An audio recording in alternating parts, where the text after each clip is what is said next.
All right, here we go. 10 questions with Craig Bedard. 10 minutes. I'll give myself a few extra minutes because there's some long questions. No. Girthy. There are some girthy questions that are going to, I'll be mocked for. But what do you want? You're already The being mocked. Schmenzer of 10 questions. Huh? What? Schmenzer. Listen, there's some long questions, so we got to be on time. What are our buzzer options? Go ahead. We feel like we're going to have a pretty decent unit. Thank you. Decent unit there. Our system is our system. Thank you, Alex. Throw the gas, not the ass. Excellent line, Joe. Fastball, fastball, fastball, fastball, fastball, fastball, fastball. Gas, not the ass. Go. Red Sox win with gas. More gas. Gas, gas. Less ass.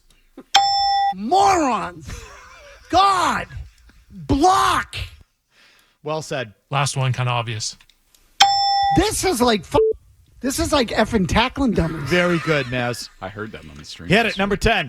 This is like effing tackling dummies. Number 10. The Dallas Cowboys yesterday signed CeeDee Lamb. 4 years, $136 million. Includes $100 million guaranteed, $34 million per year. That puts him second all-time at the position behind Justin Jefferson. Did the Dallas Cowboys overpay Lamb? Well, where it is now, by a couple million, that's it. I mean, as long as he gets... Amon-Ra St. Brown is at 30. Like, Lamb has to get more than that. But the bigger issue is that because Jerry Jones dragged his feet on this and probably wanted the drama out of the headlines, he's playing like, I don't know, $7-8 million extra that if he just would have given it to him a year ago, he'd be much less right now. No, he didn't overpay him. The guy's worth it. And again, the market is what it is. So I told you, I think the guy's one of the top 5 receivers in the league. He's a stud. You said 3. Did I? I think he was in your top tier, top 3. Okay, then he's top 3. Okay. You did. You're both right. He's not overpaid. But Jones still could have got him for less if he just paid him in a timely manner. Next. 3 months ago.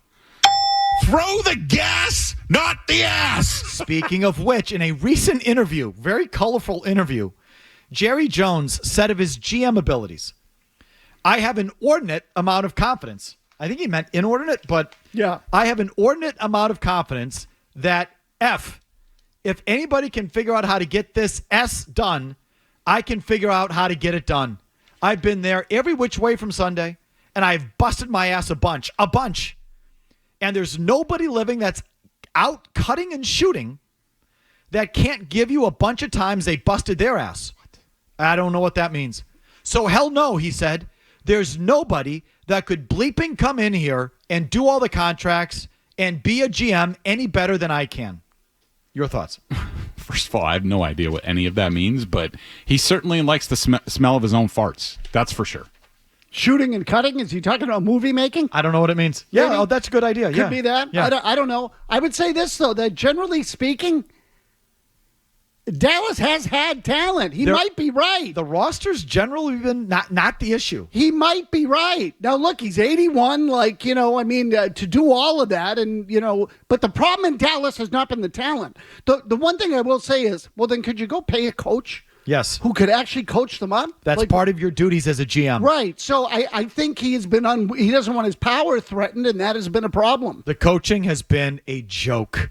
The roster, pretty good. The drafting, pretty good. Yes, they've done well there. So however they get that done, they do get that done. But the sneaky thing is that coaching is a part of it. It's been a disgrace there. Next. Morons. God. Block. 8. Here are the top 9 highest paid players on the Kansas City Chiefs payroll. This is based on AAV. Number 1, Pat Mahomes. Number 2, Chris Jones. Number 3, Jawan Taylor, the right tackle at $20 million. Number 4, Creed Humphrey, the center they just paid. Number 5, Travis Kelce. Number 6, Joe Thuney at $16 million. Number 7, Justin Reed, the safety at $10 million. Number 8, Michael Dana. Is that how you pronounce it? Yep. The defensive end at $8 million. Number 9, Charles Amenahu, the defensive end. What is missing from that list, and what are your thoughts on it? Wide receiver, and I love it. I think that's the way you need to construct rosters now, especially with the receivers that are coming out of college. You don't need to spend big on those guys. Of course, it helps to have Patrick Mahomes, but I also love that 4 of the top 6 were big, beefy linemen. I was going to say, aside from the top 6, I think there were 3 offensive linemen and 3 defensive linemen right there. You got it. The Patriots taking note of that. The offensive line part of it, 3 offensive linemen in front of Patrick Mahomes among the 9 highest paid players on the team. I love that roster construction. And it's, just if you give me an extra 30 seconds on this, like I hear this all the time. Oh, you got to surround him with talent. Wherever his weapons, you got no. When you have an elite quarterback, when you're paying a quarterback $45-50 million a year, the point is, the reason you pay him that money is because he elevates what's around him. You don't surround. Look, I'm the KC. I felt took it too far last year. Turns out they didn't. And you don't want to leave the guy high and dry. But how you protect him is you sign the guys up front. If you want to spend to support a superstar quarterback, spend up front and let him handle the receivers. Brady did it for all those years. Aaron Rodgers has done it in Green Bay. The greats, Josh Allen is about to do it in Buffalo. Patrick Mahomes is doing it and winning championships in Kansas City. When you've got that guy, pay for offensive linemen and let him elevate the receiving core. And I think they've kind of nailed it there in Kansas City. I really do. Yeah, they didn't draft Marvin Harrison, did they? Right? I mean, and not that they were in range, I know, you know what I mean. to, but like I think that's how you do it. Protect them. Next. Fastball. Okay. Joe liked that Cantley Jansen was throwing fastballs the other night, in case you didn't know. Number 7. The Commanders have reached a deal with Northwest Federal Credit Union for naming rights to their stadium, which will now be called Northwest Stadium. What, Craig, is the worst stadium name in the NFL? Paycor, where the Patriots will open against the Bengals. Paycor. I had that as well. Can someone tell me what Paycor is? No. Acrisure was up there. Okay, that's the Steelers that's my one. top 2, AFC North. Acrisure and Paycor. They build HR and payroll software. So let's name your stadium after a payroll software company. Yeah, Paycor. Apropos for Mike ADP.com. Brown. We're going to TriNet Field next. Paycor. This is a Paycor. That is the worst. Next. This is like effing tackling dummies. What's the best stadium name in the NFL? Lambeau, please. Soldier Field, Chicago. Lambeau or Soldier. I think Soldier Field. It's Soldier Field. It's not named after a person. It's named in honor of the soldiers, the military, or people who have defended the country. It's a concept. It's not somebody who is a football executive or anything of the like. It's Soldier Field. With all respect to you, Green Bay honks, Bedard, Felger. I'm looking forward to Belichick Field. The answer is Soldiers Field. That's what I was going to say. Thank you. The answer is Soldiers Field. Thank you. Curly Lambeau. That's not worth mocking now. I didn't say that Lambeau Field was a bad name. I like anything that's named Field over Stadium. Call me crazy. Yeah. Except Lumen Field. Wait, quickly. McCarthy. Seattle. Very good. How did I get that? Seriously. I like Field over Stadium. Except if it's on plastic, it's hard to be a field. Which Lumen Field is. That's hardly a field. That's a stadium. Lumen Plastic Field. Next. Our system is our system. Thank you, Alex.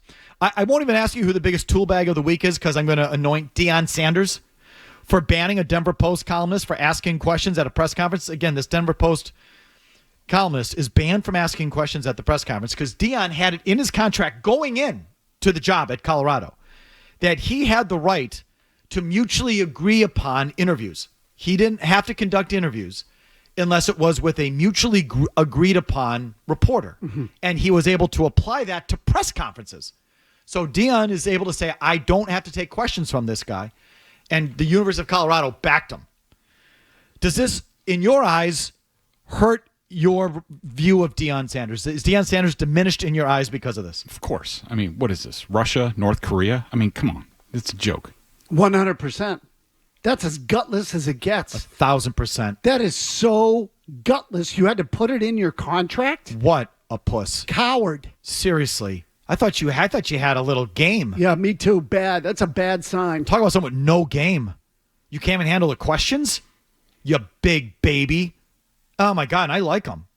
And I think he's good for business, like, overall. But you've got to be kidding me, dude. That is embarrassing, is what that is. Next. Our system is our system. Thanks, Alex. Bonus tool bag question 1. Greg, is Doug Peterson a tool bag for this comment about Mac Jones? Mac has played extremely well on the last couple of weeks and really, is bought into what we do. And he'll still revert back to his Patriot ways every now and then. And we got to remind him he's in Jacksonville. But does that make Doug Peterson a tool bag? Only if you're a sensitive Patriots fan. Because to me, I didn't take that as it wasn't a hit against the Patriots. It was Mac developed some bad habits when in his final couple years with the Patriots, and they're trying to get that out of him. I took it as a hit against the Patriots, and no, it was not a tool bag comment. I loved it. It was 1,000% a dig at the Patriots and Belichick and the Patriot way in that whole bucket. Absolutely, I think it was. And I should have known. You should have known it was coming when he cleared his throat. Yes, right. Like I didn't pick that up the first time, but Mac has played extremely well. And then he goes, and he reversed to some bad hats. Like, oh, here we go. Like you should have known right there with the throat clearing. He was waiting for it. Next. Throw the gas, not the ass. Bonus tool bag question number 2. Who is the bigger tool bag? Tua Tagovailoa for saying this about the treatment he got from Brian Flores. Go ahead. If you woke up every morning and I told you you sucked at what you did, that you don't belong doing what you do, that you shouldn't be here, that this guy should be here, that you haven't earned this right, and then you have somebody else come in and tell you, dude, you are the best fit for this. You are accurate. You are the best whatever. You are this. You are that. How would it make you feel listening to one or the other? You see what I'm saying? And then you hear it, regardless of what it is, the good or the bad, and you hear it more and more, you start to actually believe that. I don't care who you are. You could be the president of the United States. You have a terrible person that's telling you things that you don't want to hear or that you probably shouldn't be hearing. You're going to start to believe that about yourself. And so that's sort of like what ended up happening. Okay, who's a bigger tool bag? Tua for saying that or Brian Flores for treating him that way in the first place? So I think it's Flores, but now after hearing it again, Tua definitely bears some responsibility in this. How about this? How about you go out and you prove him wrong? How about you go and earn it? I mean, Tom Brady went to Michigan and was crapped on by Lloyd Carr, and guess what? It motivated him to be better and to be great instead of just going into a corner and crying and pounding. He doesn't like me. Like, go prove it. Go prove him wrong, which was what probably Flores was trying to get him to do. So if it's exactly the way that he presented it, you suck. You're not good at this. Then I put it on Flores. I don't know if it really was that way or not. I think that was his interpretation of it. Flores owned up to it. But I go to a bigger tool bag. I like him. I think he's a winner. I think he's got a quotient that's going to come through eventually. But maybe I have to rethink that. Maybe he's just one of these pampered millennial babies who needs the positive reinforcement and the manifesting and all that crap as opposed to what Greg said. How was Lombardi on Bart Starr? How was Bill Parcells to Phil Simms? Mm-hmm. How, just on down the line. Like, give me a break, you big baby. All right, but we are in a different world. And I don't like it. Tool bags. Take it out on Gen Z. You They have a kids. millennial problem. Tool bags. All yous. Next. This is like effing tackling dummies. Good job, Mazz. The Athletic came out with their quarterback tiers this week based on the polling of 50 NFL executives and coaches. Only 3 quarterbacks in Tier 1, which was their lowest number since 2016. Only 3. Tier 1 is defined as a quarterback that can carry his team each week. The team wins because of him. He expertly handles pure passing situations. He has no real holes in his game. Only 3. Mahomes, Burrow, Allen. Does anyone deserve to be removed from that list? Does anyone deserve to be elevated to that list? I think that Joe Burrow should be removed for the list for a couple of reasons. Number one, he's had season-ending injuries 2 out of his 4 years. Number 2, he didn't really raise to great heights until they got him Jamar Chase. Josh Allen does everything on his own. He has nothing in Buffalo. Patrick Mahomes went through 1 year where he had no offensive line. He had no receivers.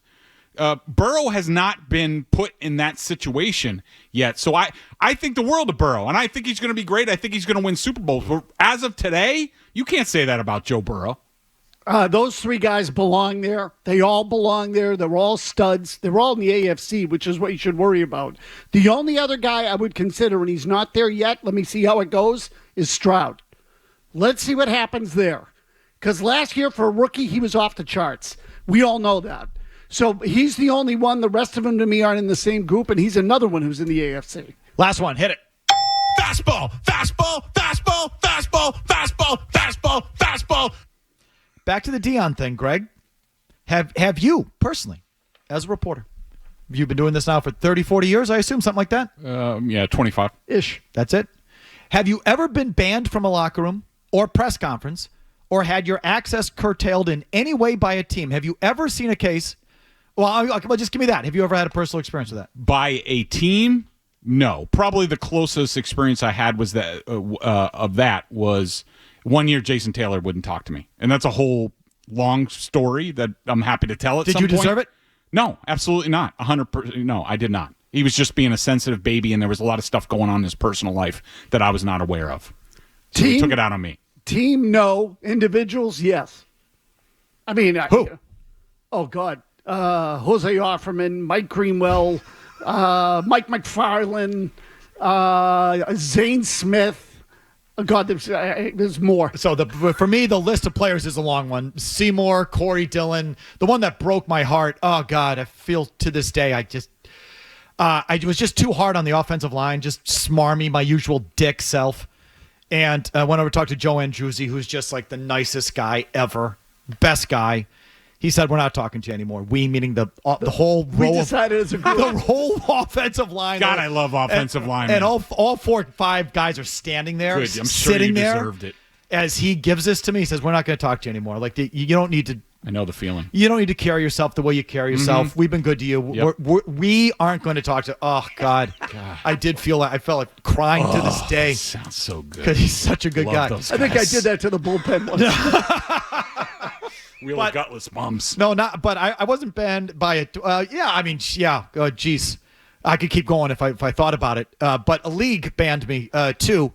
In 1999, I called Jeremy Jacobs a thief in print. The next thing you know, I got a letter from Gary Bettman banning me from NHL locker rooms for the playoffs in 1999. The league? Never mind the Bruins. League. Not that they were in the playoffs, but yeah, Gary Bettman sent a letter to me and Pat Purcell. This reporter is banned. He has no access for the Stanley Cup playoffs. Okay, so they banned me from the playoffs. And the Bruins, suffice it to say, wouldn't talk to me. I think Purcell had to go apologize to Jacobs in person.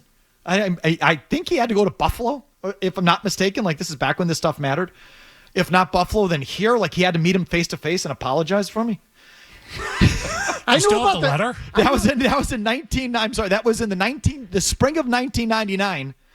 In the fall of 1999, the Herald said, "Why don't you go cover the Patriots?" And that's how I got on the Patriots. Good career move. Yeah, that's how that happened. I knew about the Jacobs thing. I didn't know about the Bettman thing. Oh, yeah. Oh, no, that was the whole NHL. That one I don't regret. The Andruzzi one I still do regret. I'm sorry, Joe. If you like that clip, check out more videos from Felger and Mazz here. For more Patriots analysis and opinion, hit this playlist. And for all the latest from the Sports Hub, download the app at 985thesportshub.com.